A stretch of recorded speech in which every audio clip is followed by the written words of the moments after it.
The past few years have been kind of a treat when it comes to building meme fodder for the NHL community around these trades that we see. You know how the meme today goes when you want to go out there and acquire a depth forward that can play all throughout your lineup, that can be a PK guy, a grindy guy along the boards. The price for that is jokingly nowadays a first-round pick because of Barclay Goodrow, because of Blake Coleman, two Tampa Bay guys that admittedly they won the Stanley Cup with, but that most people wouldn't really have thought would have been worth a first-round pick had it not been done by the Tampa Bay Lightning, right? Well, you take a look at that list, Goodrow, Coleman, maybe you start talking about Tyler Motte too. Let's go over onto Irfan Ghaffar onto Twitter because he has the latest scoop as to what the trade situation is like for the Vancouver Canucks. Now, I know there were a few other things that were also talked about as well. Tyler Myers was featured on a segment by Nick Kyprios, or was it a tweet? I forgot. But there are some rumors surrounding him as well. This is the one I wanted to focus on in this video, however. The name we keep on hearing about, by the way, Irfan Ghaffar, he works for the Fourth Period, so he does stuff over there with Penyota, is Tyler Motte in Vancouver. Tampa Bay has shown a lot of interest recently in the Canucks forward. They view him as a piece that fits the right kind of mold like a Barclay Goodrow. And oh yeah, the Vancouver Canucks are playing the Lightning in Vancouver on Sunday. Now, before we proceed with that any further, I wanted to just say right here, yeah, I'm recording this video Friday, March 11th, 4:09 p.m., so the Washington game hasn't even happened yet.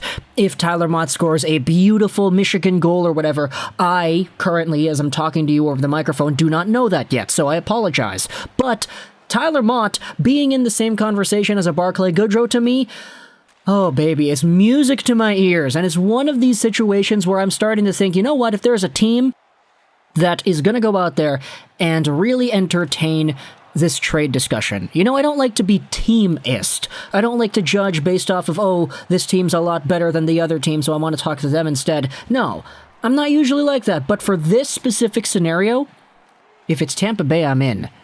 No matter what it is, you know, because Tampa Bay and the guys over there, Brisebois, they have shown off that they're willing to go out there and shell some capital if it means guaranteeing them another Stanley Cup. Now, I don't want to make it seem like Barclay Goodrow and Blake Coleman were guys that guaranteed them Stanley Cups, quote-unquote, but they certainly were part of the picture that allowed them to do as well as they did the past few years. Now, for Tyler Motte, he's a guy as an expiring UFA to be that does have some significant value, and, you know, to be honest, he has been on kind of a heater as of late, so I could totally understand the sentiment that some people are growing that says that they would rather keep this guy than trade him away. But the problem is that contract, dude, it's going to be pretty big, especially if we're hearing that the Sean Kuraly comparison, $4 million, or excuse me, 4 years by $2.5 million each. Like, to me, in my heart of hearts, even though I love Tyler Motte, I just don't really feel that comfortable with the idea of giving him anything over $1.8 million. I get it, he's been playing well, he's scored some pretty good highlight reel goals, he's scored some clutch goals for Vancouver, especially in the bubble, but this might not be a marriage that is destined to work out due to the fact that Motte is 27 years old, due to the fact that he is playing probably the best hockey of his career, due to the fact that he plays a style of game that's probably not all too sustainable in the long term. Like, how many guys do you think can consistently be a bottom six, grindy, shot blocky, penalty kill kind of guy? Because this type of playstyle takes a toll on your body. So, long story short, for Tyler Motte, if there's a time to go out there and get paid, it's now. Playing the best hockey of his career, he's going to be a UFA, he's right in the smack dab middle of his prime. There might not be another opportunity for this guy to go out there and get as much money as he could get right now in the rest of his life. So, I would totally understand why Tyler Motte would go to free agency and test the market, maybe try to get that Sean Kuraly 4-year by $2.5 million AAV contract. It's just for Vancouver. I'd probably not want to have that on the books. So enter Tampa Bay, and you start talking about other teams that have made trades with them, the San Jose Sharks for Barclay Goodrow and the New Jersey Devils for Blake Coleman. I wanted to go ahead and revisit those trades because everybody loves to meme about how those guys cost first-round picks, and while that technically is true, I wanted to highlight just a few semantics as to how everything worked out. So here's the first trade that went down. Blake Coleman got sent over to the Tampa Bay Lightning in exchange for Nolan Foote as well as a first-round pick. That was the Vancouver first that was traded over in the JT Miller trade. It eventually became Shakir Mukhamadullin, and so pretty much this was Coleman for a prospect and a first. Is Motte good enough to get a prospect and a first? I'm not really too sure. I'd bet against that, but still, it does kind of make my mouth salivate as to what Tyler Motte could get on the trade market should this be the mold that we're looking at right here. Then you also have yourselves the Barclay-Goodrow trade, which happened a year later in 2021. This one was pretty strange because it wasn't just straight up Barclay-Goodrow for a first. It was Barclay-Goodrow and a 2020 third, which was the Philadelphia pick, in exchange for a 2020 first, which was the Tampa Bay pick, and Anthony Greco. So essentially, the Lightning traded away a first and Greco for Goodrow and a third. It wasn't necessarily Goodrow for a first because if you take a look at where the draft picks lied, I mean, the third-round pick the Tampa Bay Lightning ended up getting was 85th overall. The Sharks got the 31st overall pick because the Lightning won the Cup. This pretty much means that it wasn't necessarily Goodrow for a first, but it was Goodrow in exchange for the other guy, Anthony Greco, with the right to move up in the draft about 50 spots or so. And so, for the Vancouver Canucks and Tyler Motte, I would sort of see Motte fitting into more of a Goodrow type of role, especially with Irfan Gaffar's tweet over here. And if that kind of indicates to you what the Tampa Bay Lightning might be able to give up in a trade like this, then I think we're looking sort of at Tyler Motte and maybe a third-round pick for another first. Something in that similar mold, where the Canucks aren't straight up getting a first for Motte, they're just taking one of their thirds and turning it into a first at the expense of Tyler Motte. Now, Motte, as we've noted, he has been doing pretty well. He scored that through-the-legs goal against the Tampa Bay Lightning, so who knows if that kind of thing can go out there and really boost his stock in the minds of Julien Brisebois and the Lightning staff. But Tyler Motte has 14 points in 43 games this year. He's on pace for 22 points, which would be a career high.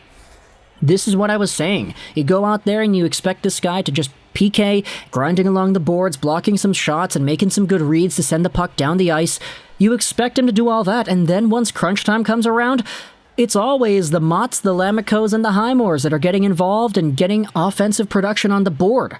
Tyler Motte, as we noted, had 4 goals in the 2020 bubble. All those goals were super important goals. Like, he's scoring shorthanded markers, he's coming down there and sealing the deal in elimination games. Tyler Motte steps up to play, and I realize kind of what I'm doing here. I'm kind of building a resume for this guy on the spot so that if anybody in the Tampa Bay system is watching this video, hey, this guy's worth a first, you know?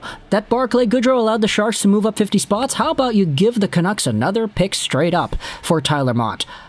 Man, we're going to see a lot more on Sunday, is it going to be, right? Yeah, Sunday, Tampa Bay versus Vancouver. Now, I currently, at the time of this video being uploaded onto YouTube, am not in Canada. I'm in the States again, so hopefully we're going to have ourselves an opportunity to talk about the game once it does happen and record a video about the game, because if Tyler Motte does come alive against the Tampa Bay Lightning and he scores another through-the-legs goal or whatever, then I want even more draft picks. Like, the Tampa Bay Lightning, if you take a look at their cap-friendly page, they don't have too many assets at the time.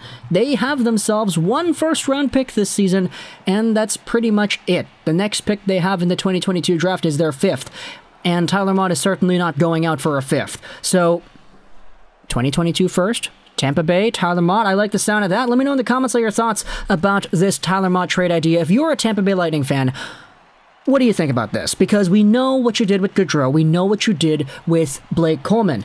Are you willing to go out there and shell yet another first-round pick for another grindy type of player if it helps you go out there and win your 3rd straight Stanley Cup? Now, that's not guaranteed. I'm not going to go out there and say Tyler Motte is going to be the guy to guarantee you a Stanley Cup victory, but he certainly would help, in my opinion at least. Like, come on, the Canucks had themselves a team that featured the likes of Petey and Miller and Bowe and Besser and all that, and you could debate that Tyler Motte was one of the MVPs. So, let me know in the comments your thoughts. Vancouver Canucks fans, what would you want from Tampa Bay should a Tyler Motte trade go down? I'd seen a lot of Canucks fans going out there and say that they also want Cal Foote. Right side defense, he made his NHL debut last season after being a pretty good AHL guy and Kelowna Rockets guy too. He's somebody that a lot of Canucks fans have on their radar. You can let me know in the comments if you have him on yours as well. Tyler Motte and the Lightning for a first-round pick, for Cal Foote, for another defenseman, anybody else that you might have your eye on in the Tampa Bay system. Talk to me in the comments all your thoughts. I hope you enjoyed this video. 99. And bye.